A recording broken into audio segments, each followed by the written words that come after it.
What's good, YouTube? Cardfight King here. AQUA Life Baby, you already know. I'm here bringing you guys a deck profile of my boy Black Sleeves Nova Grappler Victor Stride deck. Now, I've been playtesting this deck for the last month and a half or so, and I can honestly tell you that this deck is very fun. It has a serious competitive edge to it. It can go toe-to-toe against the big dogs, you know, Revengers, Royal Paladins, and things like that.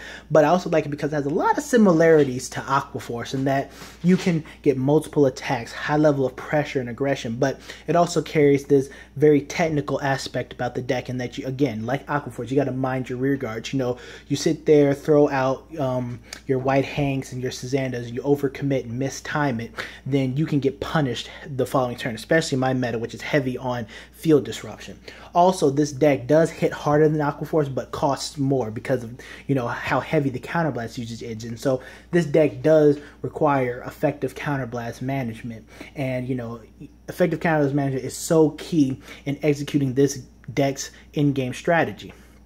So now, this deck is not the Raizer variant, because the Raizer variant, I feel, loses that Nova Grappler-esque aggression because you have to run a lot of filtering cards. You got to cut out some cards so you can put your Cat Butlers in, and you have to, you're pretty much, the strategy is to get to Mega Flare and then filter out to get to Cat Butler so you can do that one turn. I'm not saying it's bad. I think it's really good, and you can definitely mesh well, but, you know, with this deck, you can run those final wrenches, you know, more of those Sazandas, so you can have that more Nova Grappler-esque aggression than you would in the Cat Butler Raizer. We're trading in filtering for more pressure cards and things like that. So without further ado, let's get started.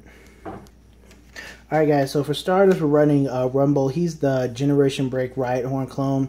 So, you know, you generally want to always put him in the right or left side column. So when a rear guard restands in the same column as him, he restands with it. So he's just a very, very good starter.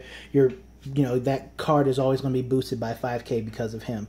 Our trigger lineup is very standard for right now, running 8 crit, 4 draw, 4 heal. We're running the red lightnings because this deck, again, is very counterblast heavy, and part of our counterblast management is being able to unflip. So we need as many cards as we can generally that lets us unflip. And so red lightning is a good card. Throw in the soul, unflip some damage. So again, that's another way to mitigate our heavy counterblast usage. Alright, so for grade ones, we have 4 of the unflipping perfect guards. You know, the cross isn't as big in my area as it once was. Same with, you know, Dimension Police, and, you know, I really don't really care. This deck doesn't really care. So, again, we just need more ways to unflip damage, and so this definitely provides us a way for that. 4 stride nailers, because we need to be able to stride. 3 copies of Claydol Mechanic, because Claydol Mechanic, again, is another way to mitigate our heavy counterblast usage by just calling and unflipping. And then 3 copies of Final Wrench. Final Wrench is actually a really good card. It's one of those Nova Grappler pressure cards. So when a rear guard restands in front of it, it gains 4,000 power until the end of the turn. That's very, very good because we can restand a rear guard in his column multiple times. And, you know, my brother had a column of Final Wrenches, and, you know, you can keep restanding that column, and that column just keeps getting big. So definitely a really essential card to our pressure strategy. All right, so for grade 2s, it's fairly simple. 4 copies of White Hank or Cool Hank, an amazing card. Generation Break 1 boost, swing at the Vanguard, restand something, and give it 5,000 power. Again, like I said, this deck does use a lot of counterblast, but everything in this deck that restands, it gains 5,000, and that helps this card too. I think these 2 cards are staples at 4 in a lot of, you know, Nova Grappler and Victor decks in general. So what Sazanda does is at Generation Break 1, when he's restood due to the effect of one of your cards, you get to, he gains 5,000 power.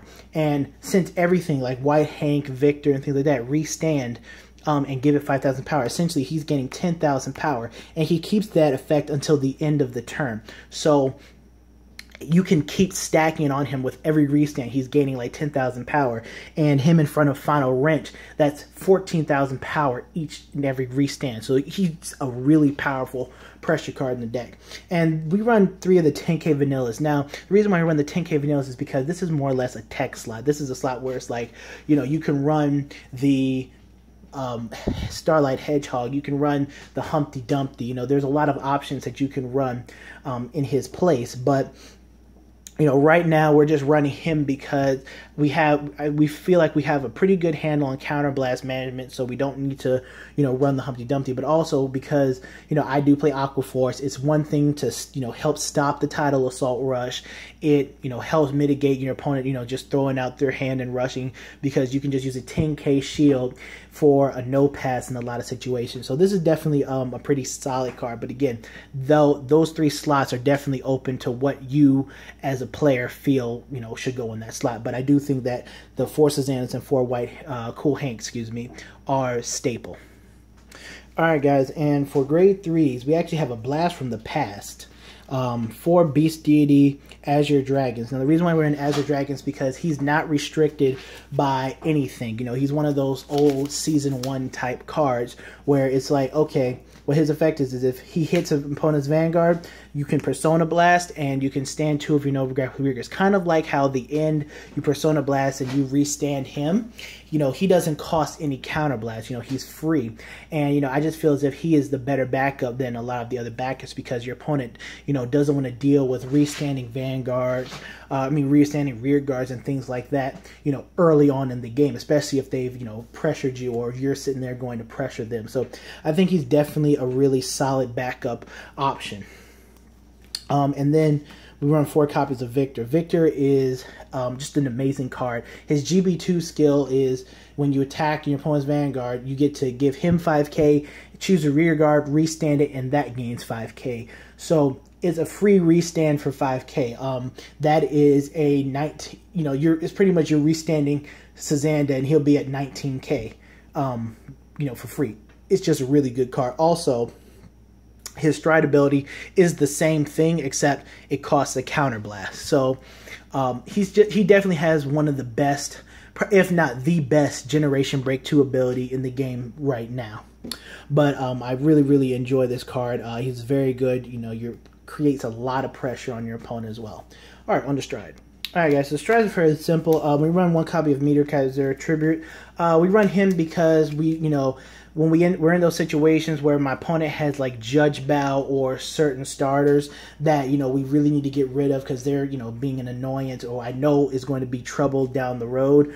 It's good to just get him there and selectively pop it. Add some field control options to Nova Grappler. So, and it also makes your opponent pay for, rushing you with their whole hand early game, putting you at like 4 damage. You can stride into this, and you can essentially, pop their whole field with a lot of restanding. Meteor Kaiser Vic 10, just one of those really good, if it hits, it does something first turn strike card. So if it hits, just restand a rear guard, give it 5,000 power. If you don't have any rear guard or restand, like you just swung with this card first, that's fine. You get to still give 5,000 power to something. So it's still a pretty good card. And then 4 copies of Vic Plasma. I think it's one of the best strides in the game as well. So what it does is, you just counterblast 2, Persona Flip, and he gains the restand ability. After attacks opponent's Vanguard, you just drop 2 and you restand it. So remember, it's an act ability, so you have to pay the counterblast 2 cost before you enter your battle phase. I've played against some people who have tried to attack me without using their act skill, and it's like, sorry, we're already in battle phase, you can't use your skill now. It does happen. You do forget that sometimes, but definitely don't forget that this is definitely an axe skill. But that's about it for the deck profile. Hope you guys enjoyed it. I'll be bringing you guys some matches with this deck as well. And yeah, it's Cardfight King, and I'm out. Peace.